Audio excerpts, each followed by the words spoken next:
যাতে কোনো মসজিদ করে নেয় সেখানে মন্দির তৈরি করছে। অথচ আজ থেকে দাবি করছি তিনি তো বলে আমি সর্বধর্মের মানুষের নেতা, তাই সর্বধর্মের মানুষের নেতা হিসাবে আমি মুসলমানও এখান থেকে আওয়াজ তুলছি। দীঘায় যেমন 200 কোটি টাকা দিয়ে মন্দির করছেন, আপনি তো বলেছেন সংখ্যালঘুকে বেশি ভালোবাসি, কমসে কম 300 কোটি টাকা দিয়ে দীঘায় একটা মসজিদের আবদার আমরা রাখলাম। এটা করতে হবে। যদি আপনি না করেন তাহলে জানবো আপনার মুখ এক মুখোশ এক, ঠিক না বেঠিক? আর এখানেও বলে যাচ্ছি বলতে পারে 26 পার হলে দেখব, আমি বলবো 26-এর আগে জায়গা কিনে জায়গার যে আছে অ্যালাইনমেন্ট করে শিলান্যাস করে ভিত শুরু করেন, না হয় জানবো আপনারা দুজন শুভেন্দু অধিকারী আর রাজ্যের সিএম সেটিং এ আছে। তুই আমায় গালি দিবি, আমি তোকে গালি দেবো, তুই এক অংশ ভাগ নিবি, আমি মোল্লা কোনোর সব বুকা বেনিয়ে নিয়ে নেবো। এই নাটক কিন্তু বাংলার মানুষ ধরতে পারছে। তাই বলবো এই জায়গা থেকেও আমাদের আন্দোলনের আওয়াজ আমরা রাজ্য সরকারের কাছে দীঘাতে একটা কমসে কম 300 কোটি টাকার একটা মসজিদের আবদার রাখছি। কি করতে হবে না হবে না? আর শুধু মুসলমানদের নয়, বাকি ধর্মের মানুষগুলো কি দীঘায় যায় না? তাহলে তাদের কি হবে? তাদের জন্য ভাবতে হবে, তবে জানবো আপনি সবার জন্য ভাবছেন, সবার মুখ্যমন্ত্রী। রাজ্য সরকারকে জানাবো আপনি যে বড় আস্তে আস্তে সাইলেন্ট ভাবে মাদ্রাসা থেকে কোরআনের শিক্ষাকে তুলে দিতে চাইছেন, এই ষড়যন্ত্র আপনাকে বন্ধ করে মাদ্রাসাতে কোরআনের শিক্ষা যেভাবে ছিল ওইভাবে চালু রাখতে হবে, ঠিক না বেঠিক? জোরে বলুন, ঠিক না বেঠিক? যদি না হয় তাহলে আন্দোলন যেমন কেন্দ্র সরকারের বিরুদ্ধে চলছে, রাজ্য সরকারের বিরুদ্ধে আমাদের আন্দোলন চলবে না। আওয়াজ তুলে হাত তুলে সাক্ষী দেন, হাত তুলে সাক্ষী দেন। কেন কেন্দ্র সরকারকে আমরা জানিয়ে দিই দেশকে ভালোবাসি, আপনার যে গদিটা প্রধানমন্ত্রীর ওই গদিকেও সম্মান করি।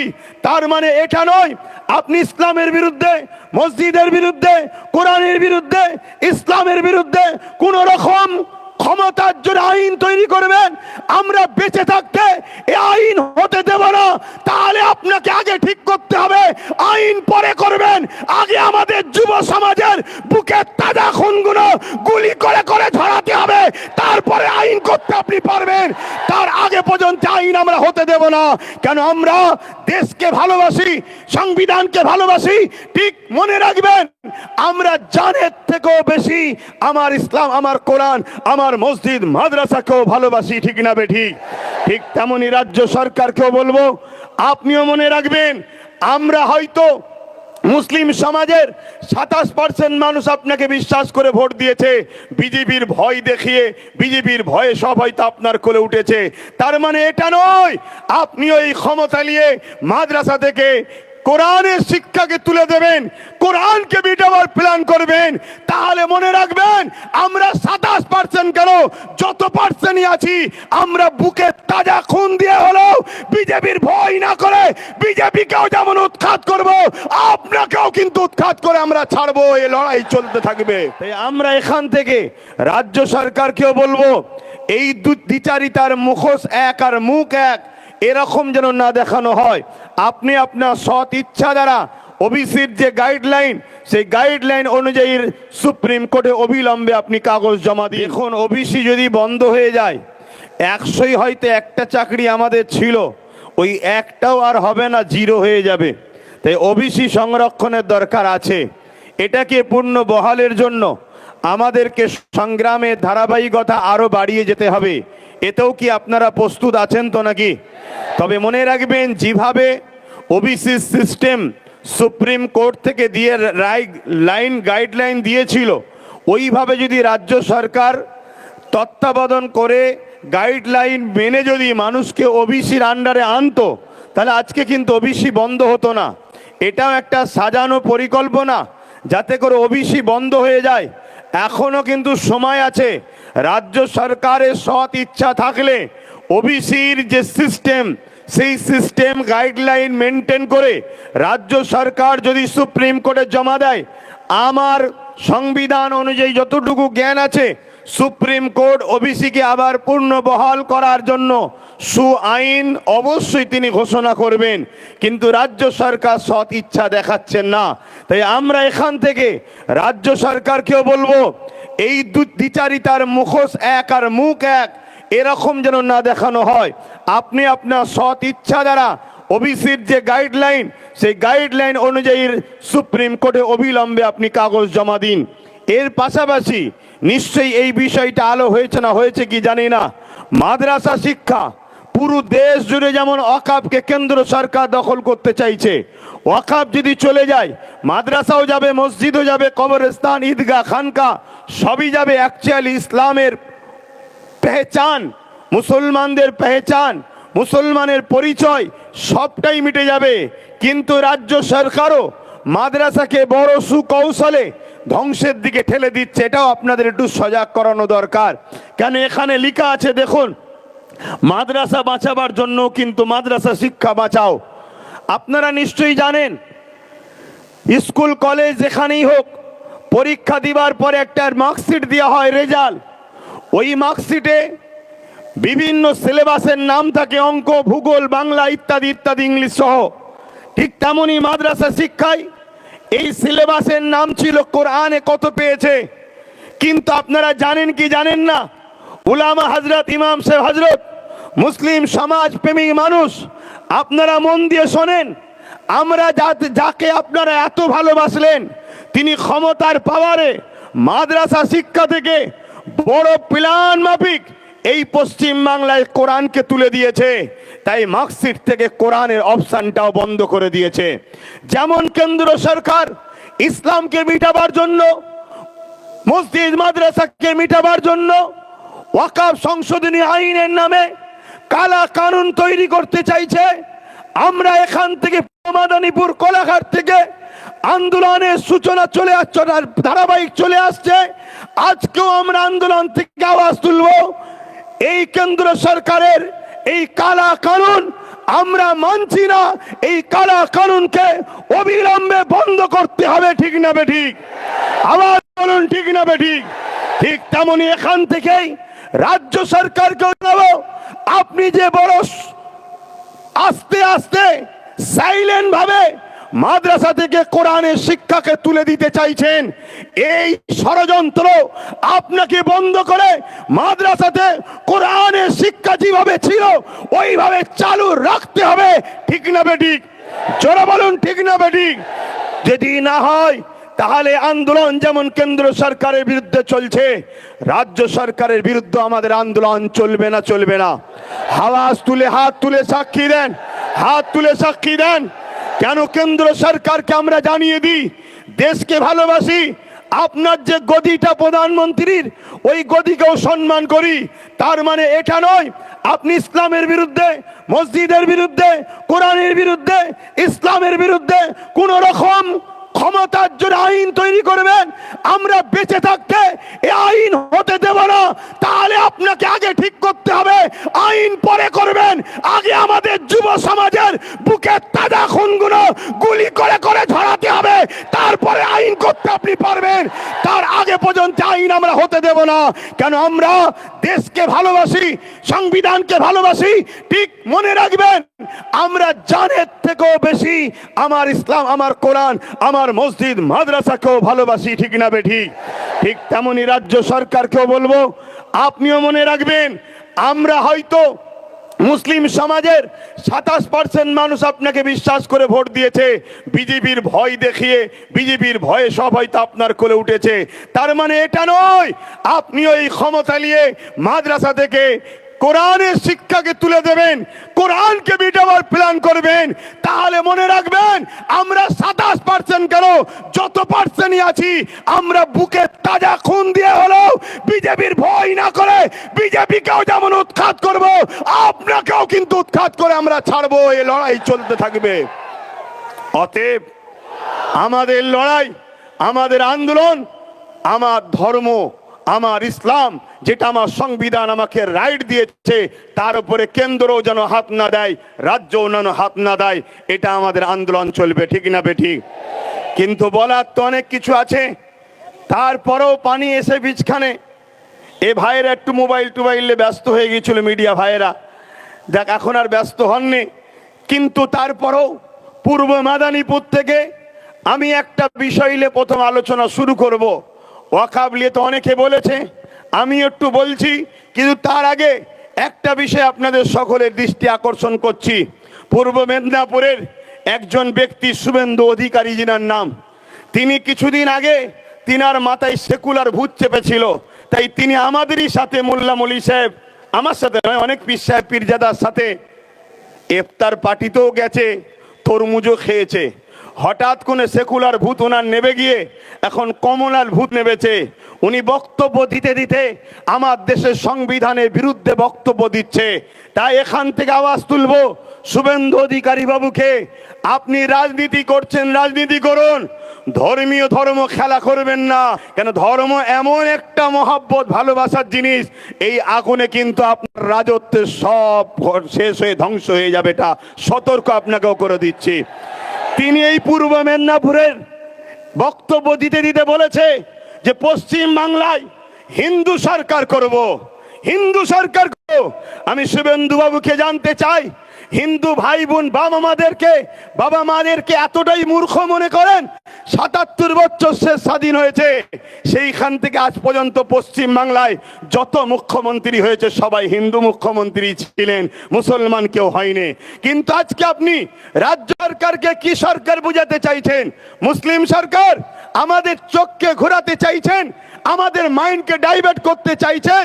আপনারা দুজন সেটিং করে একসাথে বসে চা খেচ্ছেন, তার বেলায় সমস্যা নাই, অথচ বাইরে বেরিয়ে হিন্দু মুসলমান করে আমার বাংলা সম্প্রীতিকে নষ্ট করতে চাইছেন। আপনি কিন্তু এই আগুন লে খেলা করছেন, আগুন লে খেলা করা বন্ধ করুন। আপনি বলছেন হিন্দু সরকার করতে হবে, আমি জানতে চাই বাংলায় কি হিন্দু সরকার নাই? হিন্দু সরকার তো রয়েছে। মমতা ব্যানার্জি ধর্মীয় পরিচয়, তিনি হিন্দু। বিভাজনে আমি যাচ্ছি না, সত্যটা বলছি। কিন্তু আপনাকে আমি আর একটা প্রমাণ দিচ্ছি, দীঘার মতো পিকনিক স্পটে, দীঘার মতো বেড়াবার জায়গায় আজকে সেখানে ধর্মের স্থান, হিন্দুদের মন্দির তৈরি হচ্ছে। আমি তাতে বিরোধী নই, ঘৃণার দিকে যাচ্ছি না। তিনি দেশের রাজ্যের মাথায় বসে আছে, তিনি রাজ্যের পয়সাকে নিয়ে মন্দিরের পিছনে করে রাজ্যকে গরিব করবে কি না করবে রাজ্যের জনগণ বুঝে নেবে তার সাথে। কিন্তু আমি বলতে চাইছি, তিনি হিন্দু দরদি বলেই তো দীঘাতে কোনো মসজিদ করে নেই, সেখানে মন্দির তৈরি করছে। অথচ আজ থেকে দাবি করছি, তিনি তো বলে আমি সর্বধর্মের মানুষের নেতা, তাই সর্বধর্মের মানুষের নেতা হিসাবে আমি মুসলমানও এখান থেকে আওয়াজ তুলছি। দীঘায় যেমন 200 কোটি টাকা দিয়ে মন্দির করছেন, আপনি তো বলেছেন সংখ্যালঘুকে বেশি ভালোবাসি, কমসে কম 300 কোটি টাকা দিয়ে দীঘায় একটা মসজিদের আবদার আমরা রাখলাম। এটা করতে হবে। যদি আপনি না করেন তাহলে জানবো আপনার মুখ এক মুখোশ এক, ঠিক না বেঠিক? আর এখানেও বলে যাচ্ছি, বলতে পারে 26 পার হলে দেখব। আমি বলবো 26-এর আগে জায়গা কিনে, জায়গার যে আছে অ্যালাইনমেন্ট করে, শিলান্যাস করে ভিত শুরু করেন, না হয় জানবো আপনারা দুজন শুভেন্দু অধিকারী আর রাজ্যের সিএম সেটিং এ আছে। তুই আমায় গালি দিবি, আমি তোকে গালি দেবো, তুই এক অংশ ভাগ নিবি, আমি মোল্লা কোনোর সব বোকা বানিয়ে নিয়ে নেবো। এই নাটক কিন্তু বাংলার মানুষ ধরতে পারছে। তাই বলবো, এই জায়গা থেকেও আমাদের আন্দোলনের আওয়াজ, আমরা রাজ্য সরকারের কাছে দীঘাতে একটা কমসে কম 300 কোটি টাকার একটা মসজিদের আবদার রাখছি। কি করতে হবে না? হবে না? আর শুধু মুসলমানদের নয়, বাকি ধর্মের মানুষগুলো কি দীঘায় যায় না? তাহলে তাদের কি হবে?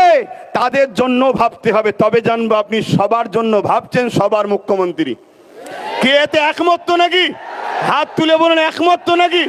একমত তো নাকি? একমত তো নাকি? এটা আমাদের অধিকার, দাবি আছে। কিন্তু আজ শুভেন্দু বাবু তিনি বারবার মানুষের চোখকে, আইকে অস করছে, এমন ভাবে বিভাজন তৈরি করতে চাইছে যেন রাজ্যের সিএম মুসলমানদের, উনি অন্য কোনো একটা সরকার তৈরি করতে চাইছে। আরে আপনাদের কি সেটিং, এটা সবাই বুঝতে পেরে গেছে। তো যাক, আমি আবার ফিরে আসছি।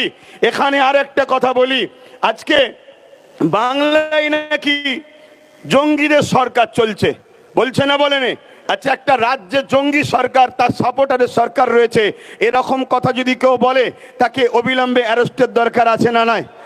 শুভেন্দু অধিকারীর সঙ্গে মমতা ব্যানার্জির বন্ধুত্ব না ঝগড়া এখানেই প্রমাণ হবে। যদি অ্যারেস্ট করে জানবো সত্যিই ঝগড়া, অ্যারেস্ট যদি না করে জানবো সব তলাই তলাই মিল আছে। এই কথা একমত তো নাকি? আচ্ছা, আমি আমার জায়গায় পুনরায় ফিরে আসছি। ওয়াকফ নিয়ে একটু বলি এবারে, এটাই তো শেষ, বাকিটা সব বলা হয়ে গেছে। কিন্তু ওয়াকফ বিলে কি আছে এটা আমাদের একটু জানতে হবে। ওয়াকফ বিলের মধ্যে এমন কিছু আইন তৈরি করতে চাইছে সংশোধনের নামে, যে আইন দ্বারা দিনের মতো সত্য ওয়াকফ মুসলিমদের ব্যক্তিগত সম্পদ, এ সম্পদ আর মুসলমানদের হাতে থাকবে না। প্রথমে আমাদের জানা দরকার, শুধু কি মুসলমানদের এই ওয়াকফ সম্পত্তি আছে, অন্য ধর্মের ভাইদের নাই? হ্যাঁ আছে। এই ভারতবর্ষে দেবত্ব সম্পত্তি আছে যেটা হিন্দু ভাইদের, এটাও আমাদের জানানো দরকার। না হিন্দু ভাইদের কাছে গিয়ে ফিস ফিস করে জানানো হচ্ছে সব মুসলমানরা নিয়ে নিচ্ছে, মুসলমানদের সব হয়ে গেছে। শুনুন আমার হিন্দু ভাইদের, দুটো মন্দিরের যা জায়গা আছে ভারতবর্ষ জুড়ে মুসলমানদের অত জায়গা নেই। সেই দেবত্ব সম্পত্তি দুটো মন্দিরে আছে। সেই সম্পত্তি তাদের পূর্বপুরুষরা তাদের ধর্মীয় ভালোবাসায় তারা দান করেছে, উৎসর্গ করেছে, তাদের বিশ্বাস, আস্থা, ভক্তি, ভালোবাসা তাদের কাছে, যেটাকে বলা হয় দেবত্ব সম্পত্তি। ঠিক তেমনই এই ভারতবর্ষে আদিবাসী ভাইদের জল জঙ্গলের সম্পদ রয়েছে। সেই সম্পদ আজকে কোথায়? এইখান থেকে মন দিয়ে শুনুন। আদিবাসী ভাইদের জল জঙ্গলের সম্পদকে আজকে আইন করে কেন্দ্র সরকার দখল করেছে। সেই দখল করে সেখান থেকে আদিবাসী ভাইদের অধিকারকে হরণ করে দিয়ে ওই সম্পদের ওপরে বড় বড় কর্পোরেশনদের হাতে তুলে দিয়ে জঙ্গলকে পরিষ্কার করে বড় বড় শিল্পপতিরা সেখানে কলকারখানা তৈরি করছে, আবাদ করছে। আজকে আদিবাসী ভাইদের থাকা দুষ্কর হয়েছে, তাদের ঘরবাড়ি বাঁচানো দুষ্কর হয়েছে, তাদের বাচ্চাদের জীবন জীবিকা, তাদের ধর্মীয় স্বাধীনতা সবকিছুর উপরে আজকে হস্তক্ষেপ হচ্ছে। ঠিক তেমনই এটা 2023 আইনটা করেছিল, আজকে 2024 ওয়াকফকে নিতে চাইছে। কেন ওয়াকফকে নিতে চাইছে? ওয়াকফ সংশোধনীয় বিলের নামে এই ওয়াকফকে যদি তারা হরণ করতে না পারে, তাহলে এই রাষ্ট্রকে বিশেষ একটা ধর্মীয় রাষ্ট্র বলে ঘোষণা করতে পারছে না। কেন? এই ভারতবর্ষে একটা মসজিদ আছে কেরলে 1400 বছর বয়স, এই ভারতবর্ষে মসজিদ আছে গুজরাটে 1300 বছর বয়স। এই 1400, 1300, 1000 বছরের মসজিদ প্রমাণ দিচ্ছে ভারতবর্ষে মুসলমান নতুন নয়। হাজার হাজার বছরের মুসলমান এরা ভারতে রয়েছে। হাজার হাজার বছর ধরে এদের কবরস্থান আছে, হাজার হাজার বছরের ধরে এদের মাদ্রাসা আছে। এ থেকে প্রমাণ হচ্ছে যে স্বাধীনতার আগেও হাজার হাজার বছর ধরে এদেশে ভারতবর্ষে মুসলমান রয়েছে। অতএব যে দেশে হাজার হাজার বছর ধরে মুসলমান থাকে, সেই দেশটাকে বিশেষ একটা ধর্মীয় দেশ বলে ঘোষণা করতে তাদের অসুবিধে হচ্ছে। বুঝে আসছে? তারা আইন তৈরি করে এই ওয়াকফকে কেন্দ্র সরকার দখল করবে, দখল করে 1400 বছরের মসজিদকে বিরান করে দিতে চাইছে, ভেঙে দিতে চাইছে। যেমন আজকে জল জঙ্গলের সম্পদ আদিবাসী ভাইদের হাত থেকে কেড়ে নিয়েছে, ঠিক তেমনি 1300 বছরের গুজরাটের মসজিদকে ভেঙে দিয়ে কর্পোরেশন প্রমোটিংদের হাতে তুলে দেবে। এক কথায় আদানি আম্বানির হাতে তুলে দেবে। আপনারা জানেন কি জানি না, বোম্বাই একটা বিশাল বাড়ি আছে, এমন করে রিলায়েন্স কোম্পানির যিনি মালিক তার বাড়ি রয়েছে। ওই বাড়িটা যে জায়গায় দাঁড়িয়ে আছে ওটা ওয়াকফ সম্পত্তি, এবং এতিমখানার জন্য ওই সম্পদকে মুসলমানরা দান করেছে। সেই জায়গা দখল করে আজকে তারা বিশাল বাড়ি তৈরি করেছে। তাদের ভয় হয় কোনো দিন যদি মুসলমান তার সম্পদকে নিয়ে নেয়, তাহলে আমার বন্ধুর এই বাড়িটা চলে যাবে। তাই কেন্দ্র সরকার এই ওয়াকফকে অ্যাক্টের নামে, সংশোধনের নামে নিজের সম্পদকে হরণ করতে চাইছে। এইখানে যদি মসজিদ চলে যায়, মাদ্রাসা চলে যায়, কোরআন কি বলে কবরস্থান চলে যায়, এক কথায় ওয়াকফকে যদি নিয়ে নেয়, ভারতের মুসলমান শোনো, পশ্চিম বাংলার মুসলমান শোনো, তোমরা পরিচয় দিতে পারবে না তোমরা ভারতীয় ছিলে, তোমরা পরিচয় দিতে পারবে না। তাহলে বলো, বাঁচতে গেলে এই ওয়াকফের বিরুদ্ধে আমাদেরকে লড়াই জারি রাখতে হবে না হবে না? করে বলুন, ওয়াকফের বিরুদ্ধে লড়াই করতে হবে না হবে না? তাতে যদি হাজারো প্রাণ বুলেটের গুলিতে, বোম বন্দুকের গুলিতে, কেন্দ্র জালিম সরকারের অত্যাচারে যদি আমাদের হাজার হাজার প্রাণ কুরবান হয়, মাতৃভূমি বাঁচাবার জন্য রক্ত দিয়েছি, ইসলামের অধিকার, ইসলামের সম্পদকে বাঁচাবার জন্য কারা রক্ত দিতে পারবেন? উঠে দাঁড়িয়ে যান। কারা রক্ত দিতে পারবেন উঠে দাঁড়িয়ে যান, হাত তুলে বলুন রক্ত দিতে পারবেন, মসজিদ বাঁচাবার জন্য পারবেন, কোরআনের পক্ষে, দিন ইসলামের পক্ষে, নিজের অধিকারের জন্য সংবিধান আপনাকে রাইট দিয়েছে, এই অধিকারের জন্য রক্ত দিতে পারবেন, কথা দিচ্ছেন পারবেন তো নাকি? এই লড়াই আজকে শেষ হলে হবে না, ঝড় এসুক, পানি এসুক, তুফান এসুক, লাঠিচার্জ হোক, গুলি মারুক, বোম মারুক, আমাদের এই লড়াই রাজপথে চলতে থাকবে। হাত তুলে বলুন, হাত তুলে বলুন। আজকে বড় দুঃখের সাথে বলতে হয়, ওয়াকাবলি আন্দোলন পুরো দেশ জুড়ে চলছে, সব আন্দোলনকে আমি সমর্থন করি, কিন্তু আজকে আমার রাজ্যেতেও কলকাতায় বিশাল বিশাল মিটিং হচ্ছে ওয়াকাবলি। আগামী দিন ফুরফুরা আহলে সুন্নাত ওয়াল জামাত 20 থেকে 30 লক্ষ লোকের সমাগম কলকাতার রাজপথে করতে চাইছে। আপনারা ওই 20-30 লক্ষের মধ্যে আপনারা কেউ সামিল হতে ইচ্ছুক আছেন? হাত তুলে বলুন আছেন। কিন্তু এই লড়াই আমাদের বড় ভয়ানক হবে, ওই লড়াই কিন্তু বিশাল হবে। প্রয়োজন হলে আমরা মাসকে মাস কলিকাতাতে রয়েও যেতে পারি, রাজি আছেন? বলুন নিজের বাচ্চাদের ভবিষ্যতের জন্য থাকতে ইচ্ছুক আছেন? হাত নামান। আন্দোলন তো এইভাবে হয়। আর একটা কথা বলে যাই, আজকে যারা আন্দোলন করছে এদের আন্দোলনকে সাধুবাদ জানাই, কিন্তু এদেরকে জিজ্ঞাসা করুন, কেন্দ্র সরকার যেমন ওয়াকফ বিলের অ্যাক্টের নামে আইন তৈরি করে ওয়াকফকে লুটতে চাইছে, ঠিক তেমনি এখনো কিন্তু আইন করতে পারেনি, আন্দোলন চলছে। কিন্তু আমার রাজ্য 1,45,000 বিঘের উপরে একর সম্পত্তি আমার রাজ্যেতে বেদখল হয়ে আছে, আমার রাজ্যের মধ্যে রয়েছে, কিন্তু বেদখল হয়ে আছে 75,000 বিঘে একর জমি, এটা এখনো উদ্ধার হয়নি। এই বিষয়েও আন্দোলনের দরকার আছে না নাই? কেন্দ্র সরকার যে আইন করতে চলেছে এখন আইন করতে পারেনি, তার চক্রান্ত সে পা দিয়েছে, সব জায়গায় আন্দোলন শুরু হয়েছে, সে চক্রান্ত থেকে পিছিয়েছে, কিন্তু এখনো 1995 এর আইন এখনো লাগু আছে। সেই আইন অনুযায়ী ওয়াকফের যারা দায়িত্ব আছে আমার রাজ্যেও যারা রয়েছে, তারা আমার রাজ্যের ওয়াকফ সম্পদকে এখনো কেন উদ্ধার করছে না, এখনো কেন ডিজিটালকরণ করে নেটের নামগুলো তুলছে না? এই গাফলতি করার পিছনে আমার বলতে বাধ্য হচ্ছি, যাতে করে কেন্দ্র আইন করে আর এই সম্পদগুলোকে দখল করে দেয়, তার জন্য এই গাফলতি ষড়যন্ত্র চলছে। ঠিক না বেঠিক? জোরে বলুন ঠিক না বেঠিক? আমি আপনাদেরকে একটা তথ্য দিয়ে যাচ্ছি, উত্তর 24 পরগনা হাড়ুয়া পীর আব্বাস আলী গুড়াচাঁদ রহমাতুল্লাহ আলাইহি বলে একজন আল্লাহর ওলি রয়েছেন, তিনার মাজারের 900 বিঘে জায়গা। একটু সারা দেবেন, কত বিঘে? 900 বিঘে জায়গা। আজকের দিনে সেই জায়গাটা দাঁড়িয়েছে মাত্র 92 শতক। 900 বিঘে থেকে দাঁড়িয়ে আছে বর্তমান কত? 92 শতক, 3 বিঘাও নয়। তাহলে 897 বিঘে জায়গা এখনো ভারত পশ্চিম বাংলার হারু আব্বাস আলী হুজুরের বেদখল হয়ে আছে। রাজ্য সরকার বলেছিল ওই জায়গাগুলোকে উদ্ধার করে দেবে। এই আন্দোলনটাও আমাদের করা দরকার আছে না নাই? জোরে বলুন আছে না নাই? কিন্তু আজ আমরা দুঃখিত, আমরা দেখছি কলিকাতা ভরি আন্দোলন হচ্ছে, কিন্তু রাজ্য সরকারের এই ওয়াকফ বাঁচাবে বলেছিল, এ বিষয়ে একটাও কথা হচ্ছে না। কোনো এক জায়গায় আমার বলতে বাধ্য হচ্ছি, কেন্দ্রের বিরুদ্ধে রাজ্যকে সাপোর্ট করা ষড়যন্ত্র চলছে না তো? তাহলে এই আন্দোলনে আমরা নাই। আমরা মসজিদের পক্ষে যে আন্দোলন হবে, কোরআনের পক্ষে যে আন্দোলন হবে, ওয়াকফের প্রকৃত পক্ষে যে আন্দোলন হবে, সেই আন্দোলনের সঙ্গে আমরা হাতে হাত মিলিয়ে, কাঁধে কাঁধ মিলিয়ে, বুকে তাজা খুন দিতে হলো আমরা সংবিধান যে রাইট দিয়েছে ওই রাইটের জন্য আন্দোলনে প্রত্যেকটা জায়গায় সঙ্গ কি বলে হাজির হতে রাজি আছি। ঠিক না বেঠিক? কিন্তু আপনার আন্দোলন এরকম হওয়া দরকার। কেন্দ্র সরকার আজকে সে কালা কানুন কেন তৈরি করতে চাইলো?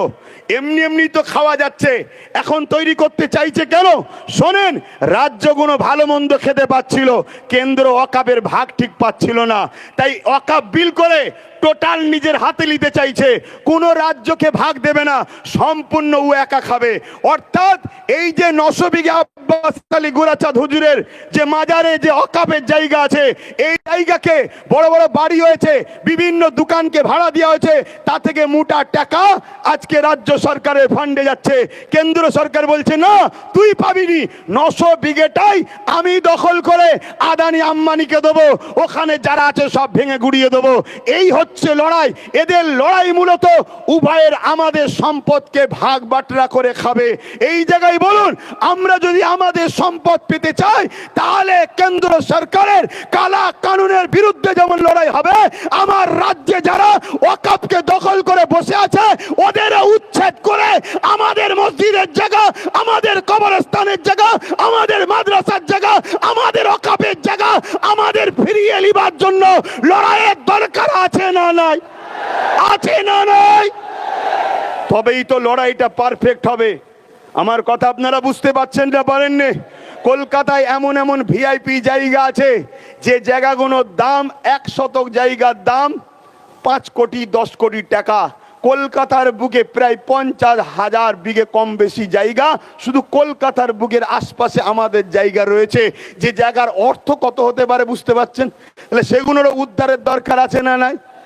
যেমন কেন্দ্র সরকার জুলুম করছে, তার কালা কানুনকে আমরা মানছি না, এ মানবেন নাকি?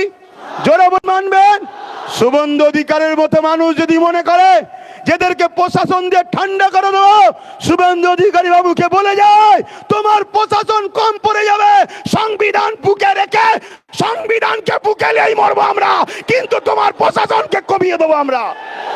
তোমার প্রশাসন কম পড়ে যাবে, আমাদের পাবলিক এত নেমে যাবে। প্রশাসন কম পড়ে যাবে, আবার মিসগাইড করবেন না যিনি প্রশাসনের বিরুদ্ধে। না, আমার সংবিধান আমাকে প্রশাসনের বিরুদ্ধে লড়াই করা শিখায়নি, কিন্তু যতই প্রশাসন নামাও পাবলিক এত নামবে, তোমার গুলি তোমার প্রশাসনের সংখ্যা কমে যাবে, পাবলিকের সংখ্যাটা বেড়ে যাবে। এটাই মূলত বলার উদ্দেশ্য। কিন্তু এর পাশাপাশি এটাও বলবো, আমাদেরকে যে ধোঁকা দেওয়া হচ্ছে, এই ধোঁকা থেকেও সজাগ হওয়ার দরকার আছে না নাই? কথা বলুন, আছে না নাই? বন্ধুগণ শোনেন, ওয়াকফ বিলের মধ্যে মারাত্মক মারাত্মক আইন তৈরি করছে।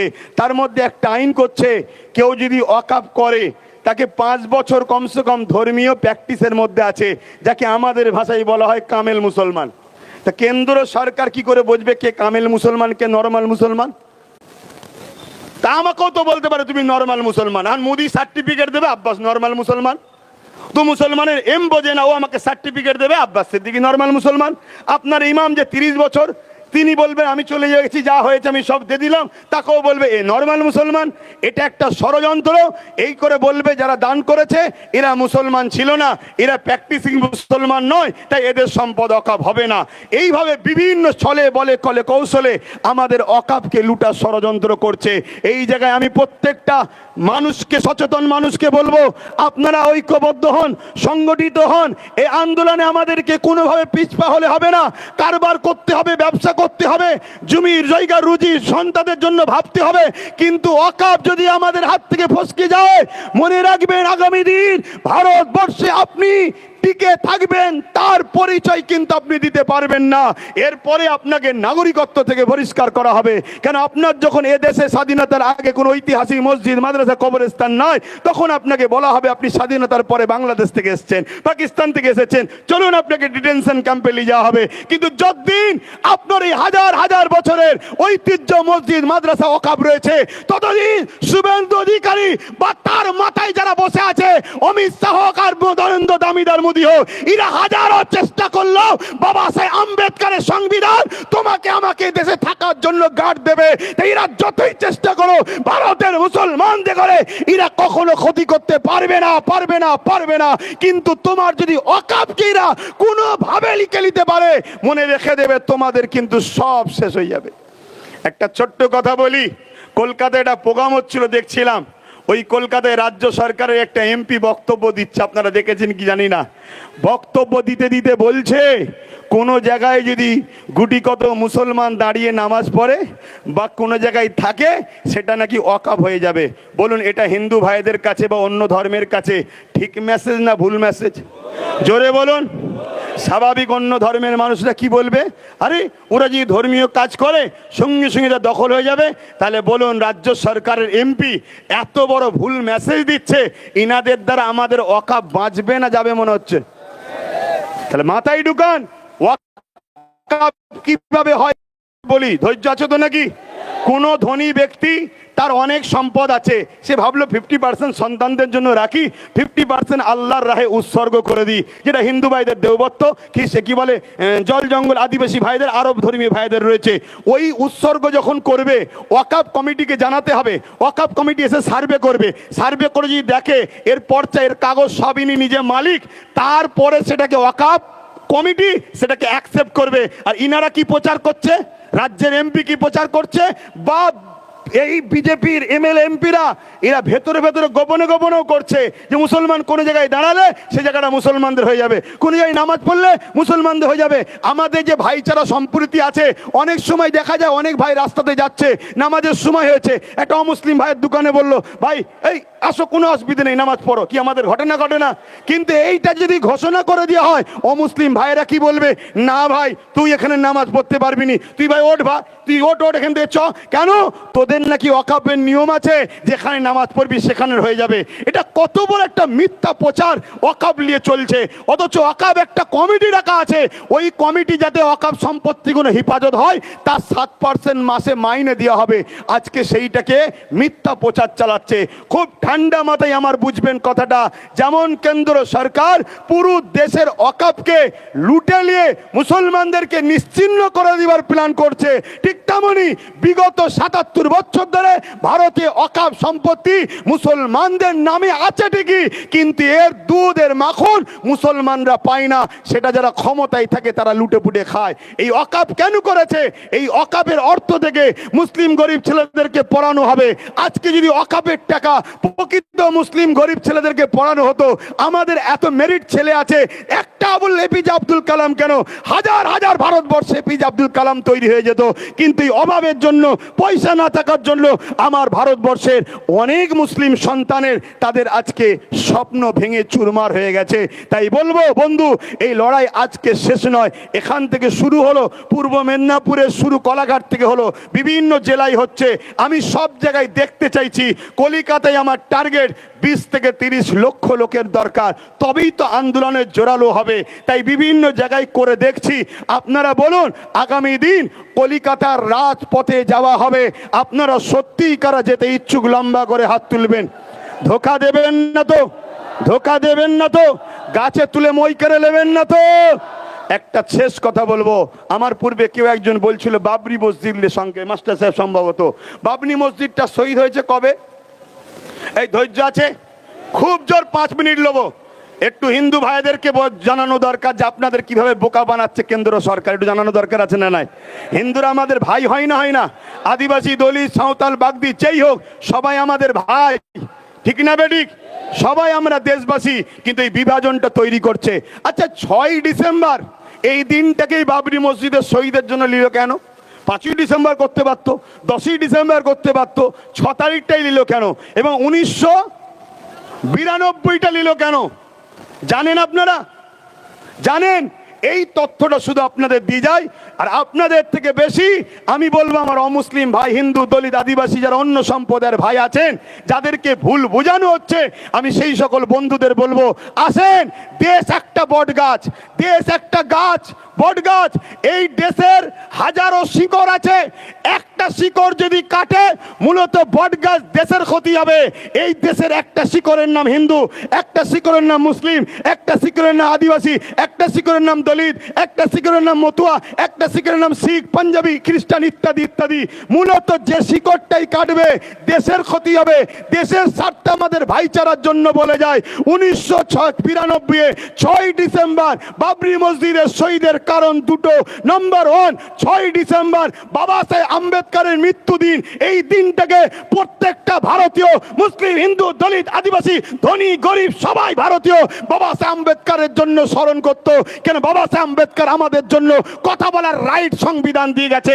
তাই বাবা সাহেব আম্বেদকরকে সবাই ফলো করে। তাই বাবা সাহেব আম্বেদকরের এই 6 ডিসেম্বরটাকে কালিমা করার জন্য তথাকথিত দাঙ্গাবাজরা বড় প্ল্যান করে 6 ডিসেম্বরে বাবরি মসজিদকে শহীদ করলো, যাতে করে পুরো পৃথিবীর কাছে, বিশেষ করে ভারতের মুসলমান সমাজের কাছে এবং সম্প্রীতিমূলক মানুষের কাছে এই দিনটা একটা কালা দিন হয়ে যায়। বাবা সাহেব আম্বেদকরকে অপমান অপদস্থ করারই একটা ষড়যন্ত্র।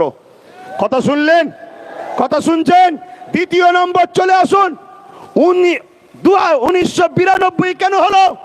হিন্দু মা বাবা ভাই বোনেরা শুনবেন, দূরে কাছে সোশ্যাল মিডিয়ায় যারা আছেন, বিজেপিকে চিনতে শিখুন। বিজেপি আসার পর থেকেই শুধু আওয়াজ উঠছে ভারতবর্ষে নাকি হিন্দু খাতরে মে হয়। 2014 আগে ভারতবর্ষ হিন্দু খাতরায় ছিল না। 500 বছরের উপরে মোগলদের শাসনে হিন্দুরা খাতরাই ছিল না, কোন সময় খাতরাই ছিল না। এই 2014 থেকেই হিন্দু খাতরে মে হয়।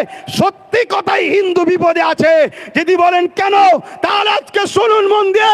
রেল বিক্রি করে দিয়েছে, কি বলে এয়ারপোর্ট বিক্রি করে দিয়েছে, কারেন্ট বিক্রি করে দিয়েছে, এলআইসি বিক্রি করে দিয়েছে।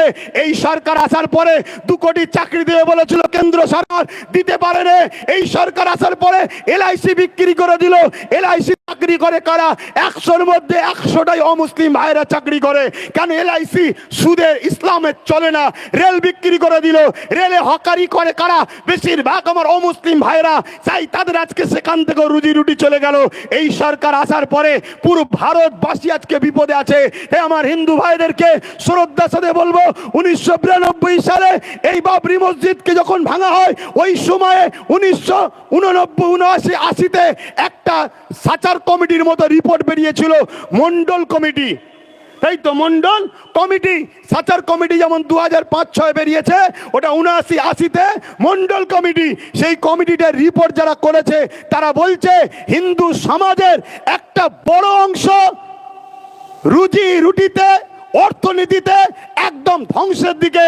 তাই হিন্দু সমাজকে বাঁচাবার জন্য, এই গরিব মানুষগুলোকে বাঁচাবার জন্য 27% সংরক্ষণের ব্যবস্থা করা হয়েছিল। কিন্তু এই 27% সংরক্ষণকে তথাকথিত যারা হিন্দু দরদি শাস্ত্রে এই বিজেপি হুকুমত কোনোভাবেই মেনে নিতে পারলো না। তাই ধর্ম খেলা করবে বলে 1992 সালে বাবরি মসজিদ দেখিয়ে শহীদ করিয়ে ওই দিকে ভুলিয়ে দিল। হিন্দু ভাইদের 27%টা বন্ধ হয়ে গেল। অতএব ভাবাতে চাইছি, আমরা হিন্দু মুসলমান ধর্ম যার যার, উৎসব যার যার, দেশ সবার। আপনারা বলুন, ধর্ম যার যার, ধর্ম যার যার, উৎসব যার যার, উৎসব যার যার, দেশটা সবার। তাই দেশের স্বার্থে বলবো, আজকে কেন্দ্র সরকার একটার পর একটা আইন তৈরি করছে। কৃষকদের বিরুদ্ধে কালা কানুন তৈরি করেছিল। কৃষক বন্ধুরা কে হিন্দুকে, খ্রিস্টানকে, দলিতকে, পাঞ্জাবি দেখেনি, তারা কৃষক একসাথে আন্দোলন করেছে। কেন্দ্র সরকার তার আইনকে প্রত্যাখ্যান করতে বাধ্য হয়েছে। তাই আমাদেরও উচিত হবে এই কালা কানুনের বিরুদ্ধে, কে কোন দরবারে, কে কোন সিলসিলা, কার কি পছন্দ, সব কিছু বলে দিয়ে সংবিধান বিরোধী এই কালা কানুনের বিরুদ্ধে আমাদেরকে এক হয়ে আন্দোলন করলে কেন্দ্র সরকার এই বিল প্রত্যাখ্যান করতে চ্যালেঞ্জের সাথে বলছি বাধ্য হবে। তাই এক হয়ে আন্দোলন করার দরকার আছে না নাই? জনগণ আন্দোলনের দরকার আছে না নাই? কিন্তু তাদের সঙ্গে আন্দোলন নয় যারা এখনো আমার রাজ্যে ওয়াকাফকে লুটে রেখেছে। কি বলুন, ঠিক তো নাকি? তাই আমার বক্তব্য সংক্ষেপ করছি। তার আগে আরো একবার বলি, দীঘা ছিল ধর্মস্থান নয়, দীঘা ছিল পিকনিক স্পট, টুরিস্ট এলাকা। সেই জায়গাটাকে বড় প্ল্যানে রাজ্য সরকার ধর্মস্থান বানিয়েছে। তাদের বিশ্বাস, তাদের ভালোবাসাকে আমি ছোট করছি না, কিন্তু আমরাও অনেকে যাই না। তাই কত কোটি টাকা দিয়ে মসজিদের দাবি রইল? জোরে বলুন। কেন? উনি তো এমনি বলেছে আমি মুসলিম দরদি একটু বেশি, তাই তো হিজাব পরে ঈদগায় যায়। আমাদের এই দাবি রইল। এই বলে আমি আমার সংক্ষিপ্ত বক্তব্য এখানে শেষ করছি। কিন্তু আবার যাবার আগে একটা উচ্চ আওয়াজ দিয়ে, স্লোগান দিয়ে আমরা আস্তে আস্তে যাব। সকলে বলুন নারে তাকবীর। আরো উচ্চ আওয়াজে নারে তাকবীর। কোরআন ও সুন্নাহ, কোরআন ও সুন্নাহ। সংবিধান বাঁচাও। সকলে বলুন বাঁচাও, সংবিধান বাঁচাও। ভারতবর্ষ, ভারতবর্ষ ওয়াকাবের বিরুদ্ধে কালা কানুন মানছি না, মানবো না। ওয়াকাবের বিরুদ্ধে কালা কানুন মানছি না, মানবো না। অবিলম্বে কেন্দ্র সরকার আপনার ওই কালা কানুনের বিল প্রত্যাখ্যান করতে হবে। অবিলম্বে কেন্দ্র সরকার সংবিধান বিরোধী কালা কানুন প্রত্যাখ্যান করতে হবে। রাজ্য সরকার আপনার আন্ডারে যত ওয়াকাফ সম্পত্তি আছে পুনরুদ্ধার করে দিতে হবে। যখনই বলা হচ্ছে তখন বলছে বুলডোজার চালাতে পারবো না, ঘর যখন হয়ে গেছে। কিন্তু আপনারা শোনেন, এই রাজ্যে সরকার বুলডোজার চালিয়েছে না চালায়নি? কাদেরকে উচ্ছেদ করেছে? হকারদের। তা হকারদের যদি উচ্ছেদ করতে পারেন বুলডোজার চালিয়ে, আমাদের সম্পদ দখল যারা করে রেখেছে আমাদের ফিরিয়ে দিবার জন্য বুলডোজার চালাতে হবে। অতএব এই বিভাজন থেকে দূরে থাকবেন, নিজের অধিকারের জন্য নিজেরা লড়াই করুন। আস্তে আস্তে ফিরে যাবেন যখন ঘোষণা দেওয়া হবে। সুস্থ থাকবেন, ভালো থাকবেন। মনে রাখবেন, এ লড়াই কিন্তু আজকে শেষ নয়। আমি সর্ব জায়গায় জাগাচ্ছি, তারপরে কলিকাতার রাজপথ, ওখান থেকে পুরো দেশ, সব জায়গায় আন্দোলন হচ্ছে। সবাই মিলে আমরা দিল্লি যাব। যেদিন দিল্লি যাব সেদিন শুধু ওয়াকাফ বাঁচানো হবে না, সংবিধান বিরোধী সরকারকে উৎখাত করেই তারপর আমরা ফিরবো। বলুন ইনশাআল্লাহ। আরো চিৎকার দিয়ে বলুন, ঠিক না বেঠে? আসসালামু আলাইকুম ওয়া রাহমাতুল্লাহি ওয়া বারাকাতুহু। অসংখ্য ধন্যবাদ শ্রদ্ধেয় সম্মানীয় আহলে সুন্নাত ওয়াল জামাতের কর্ণধার আমাদের প্রাণপ্রিয় বড় ভাইজান হুজুর কেবলাকে। একবার তাকবীর দেন, নারে তাকবীর, নারে তাকবীর। আজকে আমাদের সভা এখানেই সমাপ্তি ঘোষণা করা হলো। আপনারা দেখে শুনে যাবেন। প্রশাসন ভাইদেরকে বলবো আপনারা একটু সহযোগিতার হাতটা বাড়িয়ে দেবেন। স্বেচ্ছাসেবক ভাইদের যাদেরকে যে দায়িত্ব দেওয়া হয়েছিল আপনারা নিজ নিজ দায়িত্ব পালন করবেন।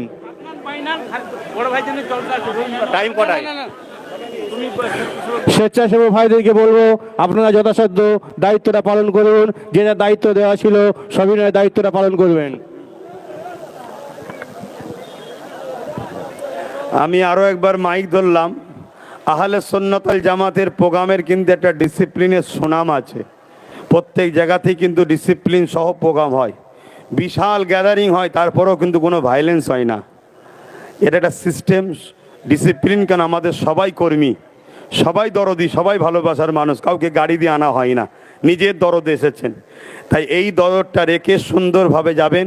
হাই রোডের ধারে একদম ন্যাশনাল হাইওয়ে, অতএব দেখে শুনে পার হবেন। কেন, আপনার জীবনটা আগামী দিন ভারত ও ভারতের সংবিধান এবং ভারতবাসীর জন্য অনেক প্রয়োজন আছে। তাই সুন্দর জীবনটা নষ্ট করে ফেলবেন না। ধৈর্য ধরে যাবেন, আস্তে সুস্থে ফিরবেন। আসসালামু আলাইকুম।